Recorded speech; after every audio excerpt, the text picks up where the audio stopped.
Good morning, everyone. Friday morning, you picked an awesome session. No, thanks for joining us.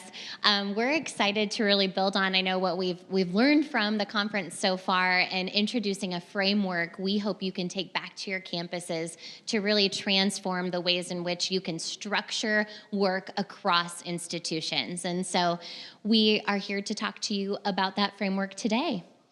We'll start, I know Edward did a great job introducing us, but just once again, my name is Sammy Kaiser from the University of Nebraska at Omaha.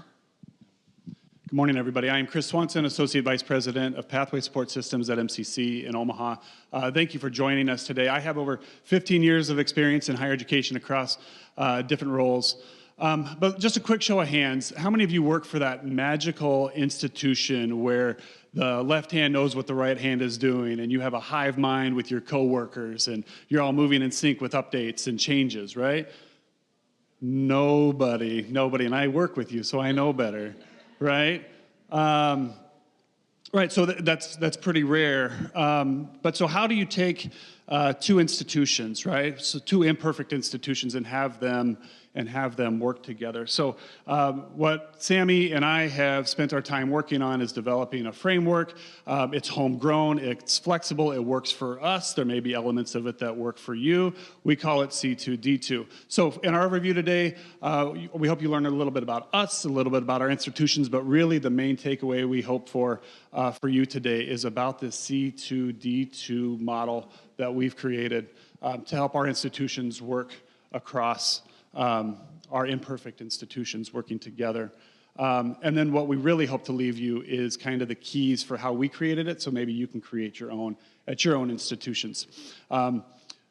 Learning outcomes, we hope that you take away a baseline for different organizational models. We've had a couple different iterations along the way, but then of course that new framework that we want to talk to you about, the C2D2, and then of course give you the questions that we asked ourselves and had to answer ourselves in order for you to set up your own structure. But before we talk about C2D2 more in depth, we want to just give a little context about our institutions and why we work together. So at Metropolitan Community College in Omaha, Nebraska, we are a 2-year public institution. We're on the quarter system. We are open access. We will take any student. And because of that, we are the most diverse institution of higher education in the state of Nebraska. About 40% of our students are Pell eligible. But what's most important is that about 50% of our students are interested in transfer, and they are our preferred transfer partner for our students is our, in our backyard, the University of Nebraska at Omaha. Great, thanks, Chris. And a little bit about the University of Nebraska at Omaha, public 4-year metropolitan institution. So really our only urban serving campus in the state, about 15,000 students on average with undergraduate and graduate enrollment. And then a third of our undergraduate enrollment are transfer students. So we know that those, we have a large population and our top school is Metropolitan Community College. So what is this C2D2 thing we've been talking about, right? And so really, it actually, we'll talk a bit about this context and where it came from, but first wanted to put a definition to it. So C2D2, standing for Centrally Coordinated, Decentrally Delivered, is an organizational model that we co-constructed together over many iterations. Many other colleagues that aren't in this room too contributed.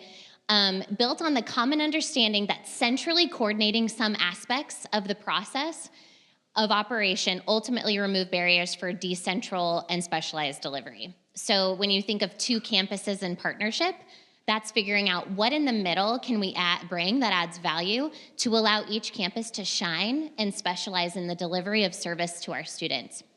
So the 4 coordination focuses that we're going to talk through, and this is really the magic to the C2D2 sauce, I'd say: structure, communication, technology, and data.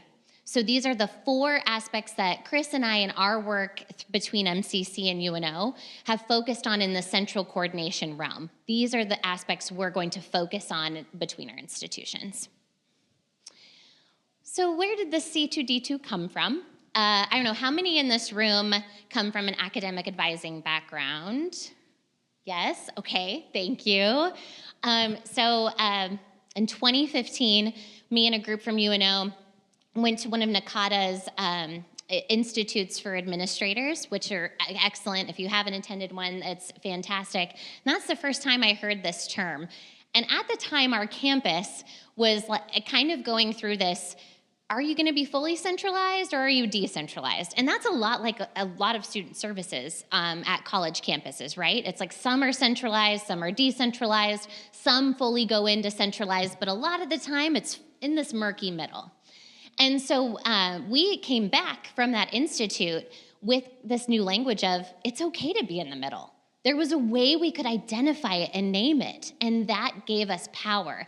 There was no longer fear of administration saying we're going to centralize everything, or this fear in, decentral is messy, right? Or there's sometimes assumptions there. And so what you see up here are actually a couple different models from the Advising Handbook, second edition, and they're really just describing different evolutions of centralized and decentralized to really help set the groundwork for how we got C2D2, how it came to be. So self-contained, this is centralized, if you think about it, right? It's 2 students coming to one place. Satellite model, decentralized. We've got a subunit A, subunit B. Student A, student B are going to go to respective areas. And then supplementary is a bit of a hybrid of the two because you're adding the faculty member in. And so this really was some of that groundwork for, okay, in this context setting, we don't see anything defining the murky middle, but let's take that on. How do we define C2D2 for us? And so we kind of took on this murky middle. We know that we people understand what fully centralized means to them and what fully decentralized means, but most of the time our services on our campuses are in this middle in some way. So what does the middle mean? And that's really where we've spent time since 2015. So in thinking of that UNO example specifically to academic advising, we were naming what that C2D2 meant for us, helping administration understand we know what our model is. It's C2D2, and here's why. This office coordinates communication, technology, data, and structure, while the rest of us do what we need to do. And this framework's really what inspired, once we started working more intentionally with Metropolitan Community College, the ways we wanted to govern and set up our structures for success. And Chris is going to talk a little bit more about how we applied the framework. Our institutions are different enough. UNO on the semester system, Metro on the quarter system. We have a more centralized advising function, whereas yours is more per college.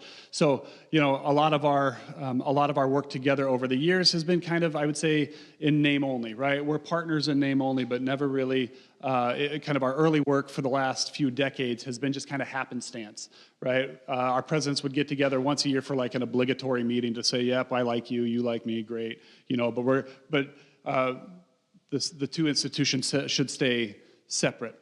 Right? Even when UNO would change math, right? And everyone loves when math changes happen. Basically, they would tell Metro, we changed math and you got to deal with it, right? And the timing of how that change would ripple through our institution, our preferred transfer destination, was pretty tricky for our students. And we just had to deal with the changes the other institution made. So we had a lot of decades of just informing each other. Maybe there were updates.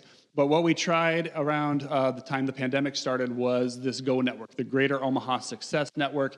It really was from our administration, a top-down structured approach for our institutions to work together. And it lasted maybe 18 months. It was very prescriptive, frequency of meetings. There were stated objectives, stated outcomes that were required of the working groups. And it didn't feel organic. It just didn't work. And it dissolved because it was a top-down approach. And really the only durable artifact from that, from the GO network, was that there were a few people that found connection, that they were mission aligned between the 2 institutions. Sammy and I being one of them, Jonathan and Sheila up here. Susan had her counterpart at MCC, but those relationships remained. And the work continued without an organizing framework. And so Sammy and I could see these little pockets, and we would always pick up the phone for each other and just say, "Hey, did you hear about, hey, have you heard about, what are we going to do about this?" And so Sammy and I met a few times because it takes meetings to figure out how you're going to coordinate. And really, that's when Sammy and I started to devise the C2D2 model for organizing these different initiatives. And so in the last few years, quite a few of the initiatives continued just because people thought it was exactly what our students needed. So the work continued kind of in the shadows, right? Pathway articulation agreements continued to be developed between the people who cared most about that across our institutions. The Metro Mad Scholarship, which Sheila and Jonathan talked about on Wednesday afternoon, a co-advising model kind of sprung up. So again, we had champions at each institution doing their own little part to make the transfer experience better for our students. But how are we going to coordinate those efforts? So it wasn't just reliant upon two individuals doing the work. What if they were to leave the institution? Their good work would die. So Sammy and I started to figure out a C2D2 model. Right? I don't know if we even termed it C2D2 at the time, but we needed a way to understand the different initiatives that were happening across our institutions, figure out a way to collect updates, collate that information, and send it up to senior leadership. So this was our first attempt. This was just Sammy and I trying to coordinate different efforts across the institutions. We had 4 working groups. We asked each working group to have a champion from each institution. The groups got bigger than this. They would have more participation in each of these groups. Often they had faculty members or advisors added to it, but we needed at least one champion from each institution, and we required periodic updates from those groups to come back to us so we could send those information up to senior leaders. So this is really what became kind of the standard request for each of those working groups, right? These were the questions we asked them to answer every month, if not every quarter. Then we would pull all the working group champions into a meeting together so they could hear from each other what they're working on. I think we have a meeting on Monday with all the different working groups that we still have active. And what this really did was we were able to put together a newsletter, something as simple as a newsletter of all these updates to our senior leaders, and then our presidents got together, our CEOs, your chancellor, our president, got together, and they started to recognize the good work and how they needed to be more aligned with our missions. So what they did is they actually pitched us more work, right? Of course, the president said, good job, this is wonderful, here's some more work for you, right? But we had a model that was scalable. And so we've added more working groups, right? We have the buy-in from senior administration, so much so that now we have a leadership council comprised of more cabinet-level members from each institution. Our chief academic officers, our chief student affairs officers, and others serve on a leadership council. We have more working groups than ever before, again, with the same sort of representation from each institution, but that same communication workflow. We require monthly updates with certain bullet points. We have a meeting once a month so that we can share across the working groups, and really we're able to build on the good work that we've started in the last couple of years because of this framework. And Sammy here is going to talk about the questions that we asked ourselves in order to establish such a framework. Thanks, Chris. And so on that last slide, you saw Leadership Council, was an evolved, created group. Well, what are those questions that the Leadership Council and our other group leads are wrestling with? And we're kind of coming back to that C2D2 again. What are the important parts our shared work needs coordinated to get out of each other's way to make sure we can get the work done the right way? Structure is first. So the questions we wrestled with and continue to pose to our Leadership Council, it's an evolving process, are let's come back. What is our overall goal? And ensuring that the goal is the same, not making any assumptions, because there's a lot that we need to give in a partnership like this. And so even having a clearly stated mission statement of the partnership work that's on top of every agenda, right? That is key, and that's key to structure.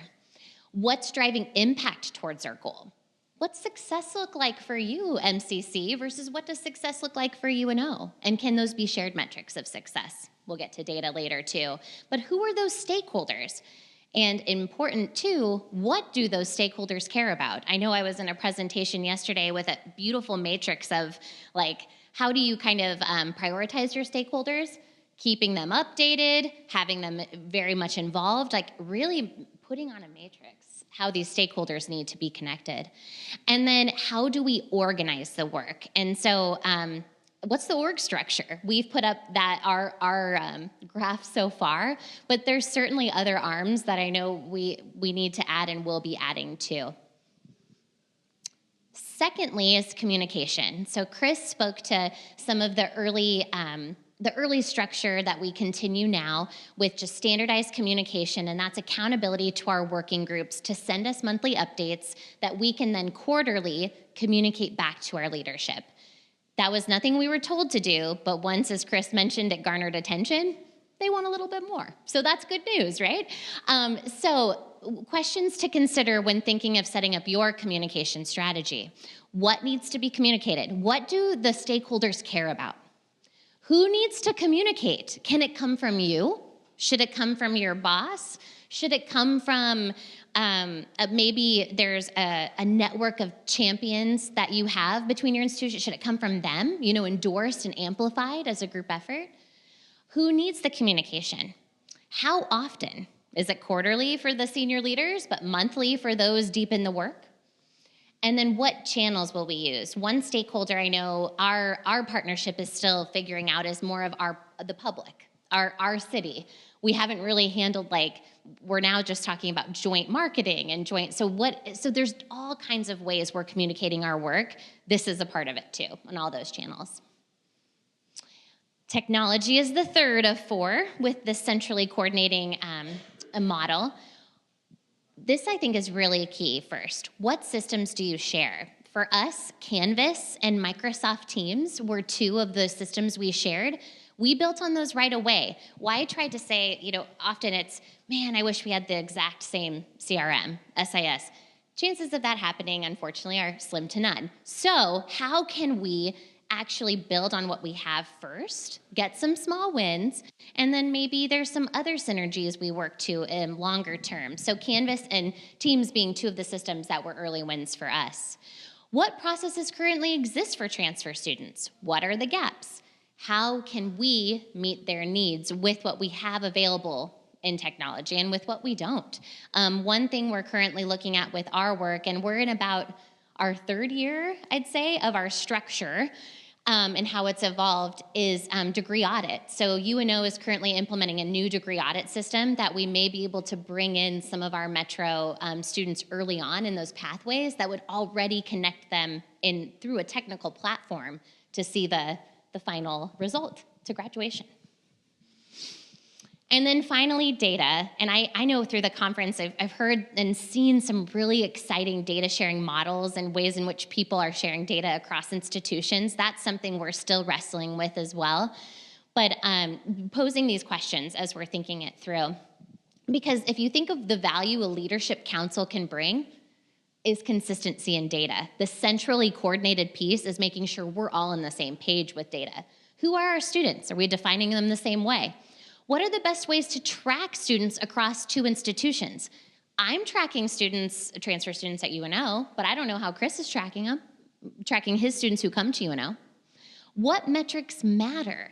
We can use CCRC as some benchmark ways to put this against, but what about metrics that may matter to the stakeholders or Board of Governors for MCC versus the Board of Regents for UNO in the Nebraska system? And then journey mapping. I think this has been a really good exercise for our campuses and getting our functional leaders who work with transfer students day in and day out to map the full student journey from inquiry at MCC all the way to graduation. What are the gaps? What do we have there so we can fill it in? So a little bit more of that qualitative data gather there too.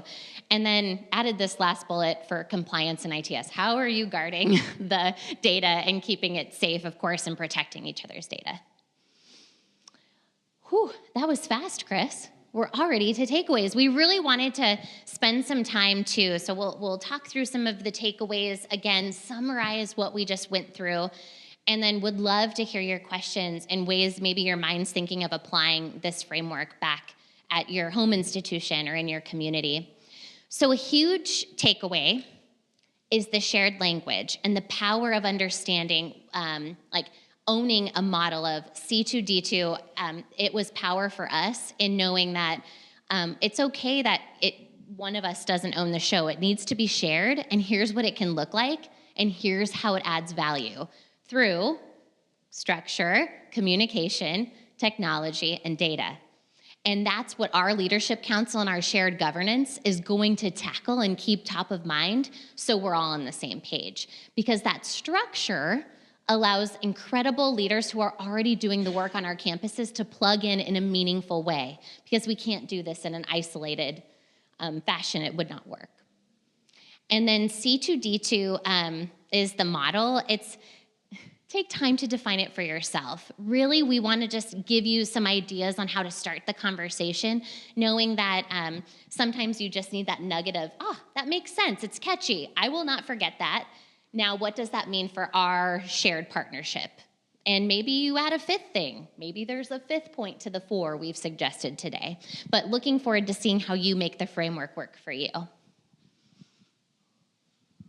One of the key takeaways, I thought, in kind of our origin story of developing our work and building on our joint transfer work is really find those champions at the institution. Oftentimes you rely on the senior leaders to know each other and meet each other and then maybe pass the work down. But what we found is that there is a lot of mission-driven people in both of our institutions that had already found each other and had already connected, and we just needed a way to identify those bridges and figure out their work, how it plugs into the greater mission, and give them a voice, give them a platform, give them a way to participate in bigger initiatives. And this C2D2 model has really allowed the doers to find a voice, to be empowered to do more work, to do it their way, and then inform others of their great work. And so it's been able to shine a spotlight on those who often don't get a spotlight on the work that's doing, and it's also been able to identify their challenges in a real way and bring senior leadership's ability to solve problems.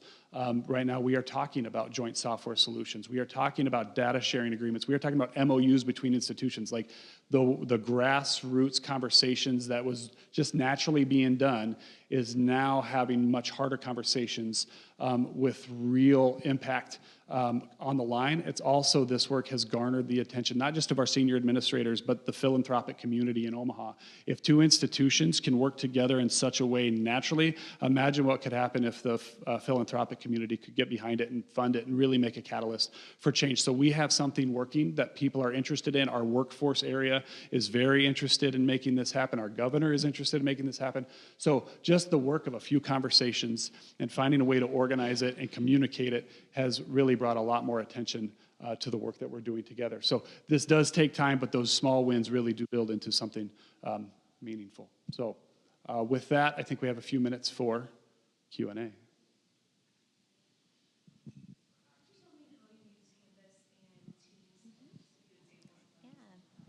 I can give you, I'll repeat the question first. So the question was, how do we initially use Canvas and Teams to collaborate in understanding them as shared systems? Canvas it's more of the potential here. We use it for our online orientation modules. And so really in thinking from the orientation lens first and kind of connecting the bridge has been the aim in Canvas first and foremost. And then an example in Teams is really in tracking, because without our student tracking. So that's a lot right now, not in systems, but in Excel documents that we know can be protected within the Teams files. But it's quick communication, and we can set up teams across institutions via the system. A couple of our initiatives are very much are shared. They're trying to hive mind, if you will. So we have a couple initiatives like Transfer Champions, where we have advisors basically in a learning community, professional development type setting. And so they're sharing resources with each other across institutions. Instead of just emailing out attachments, they're able to collect it all in a shared team site. Same with, we have a co-advising. So a UNO advisor actually will advise Metro students interested in transferring to UNO. And so there's a lot of shared data that's happening there. So it's a portal for just communication sharing. But with that, it's highlighted a few gaps that now we need to solve with additional software solutions. And that's really what's been nice. We used what we had to identify what we needed, and now we can go out and get that together.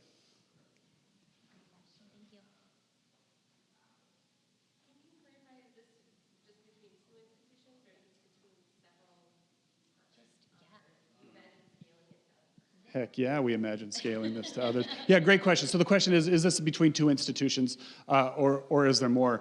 What we have found in our early work, and right now I'd say we're in our early work, we're still a immature partnership, right, in terms of really working together with intention, is that we're finding it is scalable. And I think we're asking those questions now. UNO is part of a wider university system, whereas our community college is independent. So it's really easy for us to partner with our preferred partners. But now the UNO is asking questions like, well, if it works with this institution, do we need it to work with the entire system?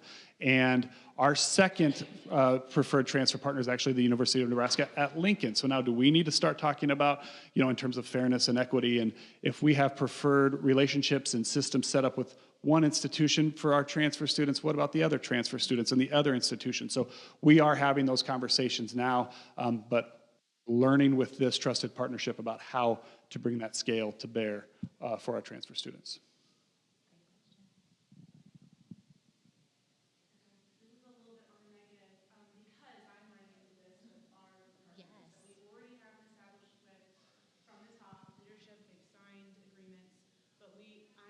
My institution is running into one individual who is our point person at community college who on the forward facing is very supportive and very much so in agreement with the partnership, but doesn't do their part when it comes to getting the word out that we're coming to work with their students and that there's this partnership. And and I know this because other people are telling me, champions at that institution are telling me, hey, that nothing's happening.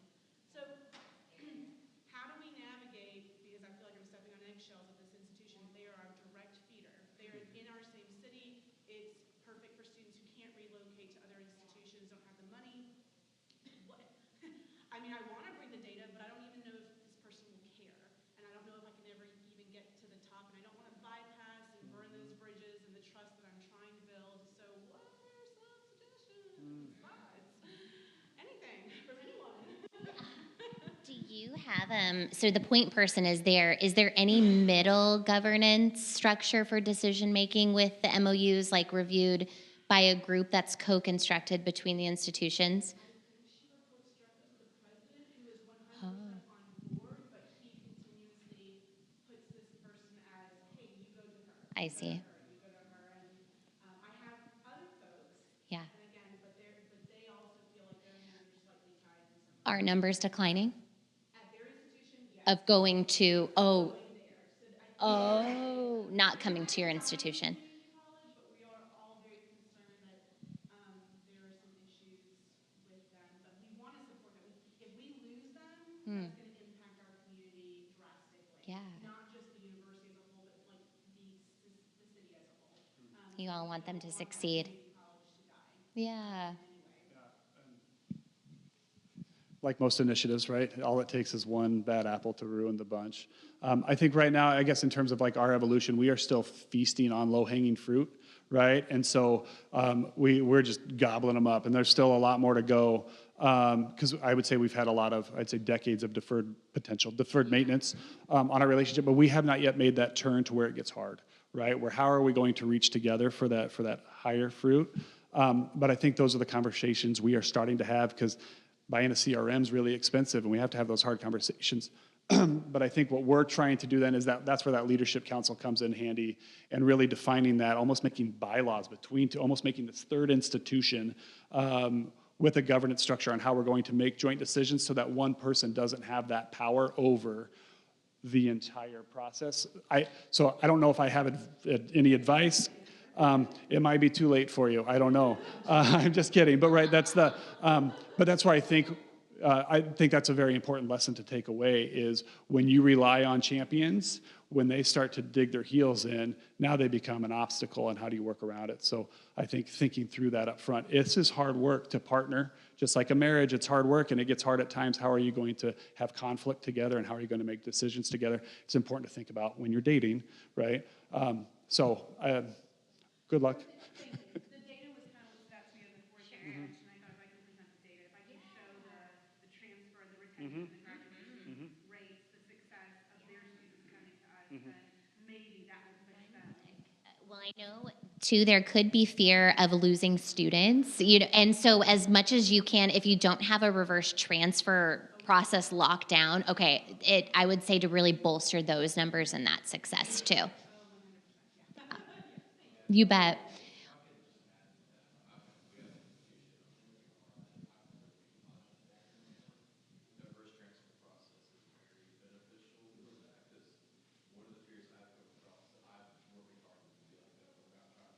Yeah.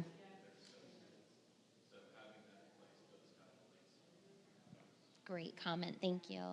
Thank you all. Thank you for your questions. Thank you for joining us this Friday morning. We'll be here just a couple minutes after, and so happy to share business cards, talk more offline. Have a great day.